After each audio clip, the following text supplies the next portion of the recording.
Salut à tous. Aujourd'hui, on va parler d'un outil incontournable en rédaction scientifique médicale, le style Vancouver. Si vous rédigez un article, une thèse, ou que vous travaillez dans le domaine biomédical, ce format est presque incontournable. Alors voyons ensemble ce qu'il faut vraiment savoir. D'abord, un peu d'histoire. Le style Vancouver a vu le jour en 1978, lors d'une réunion entre éditeurs de revues médicales à Vancouver, justement. Mais dès 1977, il était déjà adopté par une grande partie des revues biomédicales, notamment aux États-Unis. Et entre 1997 et 2005, il a été mis à jour plusieurs fois pour s'adapter aux nouveaux types de sources, comme les articles en ligne. Aujourd'hui, c'est un style standardisé par l'ICMG, le Comité international des éditeurs de revues médicales. Alors concrètement, comment ça fonctionne? Dans le texte, les références sont indiquées avec des chiffres entre crochets, dans l'ordre où elles apparaissent. Par exemple, plusieurs études, 1, 3, montrent que. Simple, clair, et surtout, ça évite les longues parenthèses avec nom et date. Et la fameuse liste de références, comment la rédiger? Voici l'essentiel à retenir.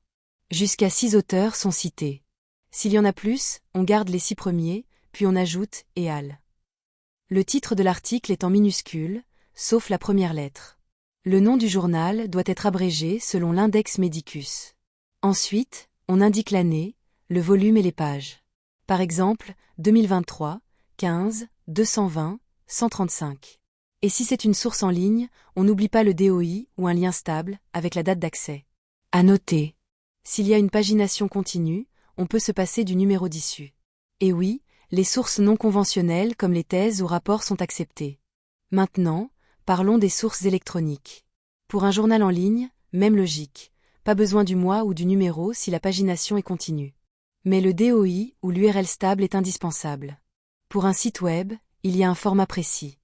Mais attention, il y a des erreurs classiques à éviter.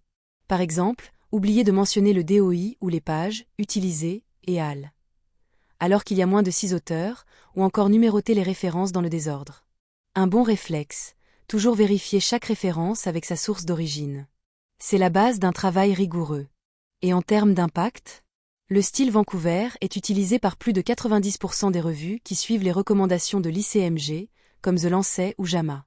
Au total, on compte plus de 500 revues biomédicales qui l'ont adopté. Certaines études montrent aussi qu'il contribue à lutter contre le plagiat et à renforcer les compétences rédactionnelles, notamment chez les étudiants et jeunes chercheurs. Pour finir, voici quelques exemples. Et pour vous faciliter la vie, pensez à des outils comme Zotero ou EndNote, configurés avec le style Vancouver ICMG. C'est un vrai gain de temps. En résumé, le style Vancouver est bien plus qu'un format de citation. C'est un standard reconnu qui garantit la cohérence, la fiabilité et la qualité des publications scientifiques. Le maîtriser, c'est améliorer la lisibilité de vos travaux et leur crédibilité.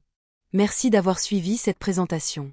N'hésitez pas à liker, commenter ou partager si vous avez trouvé ça utile. Et surtout, abonnez-vous pour d'autres vidéos sur la rédaction scientifique. À très bientôt.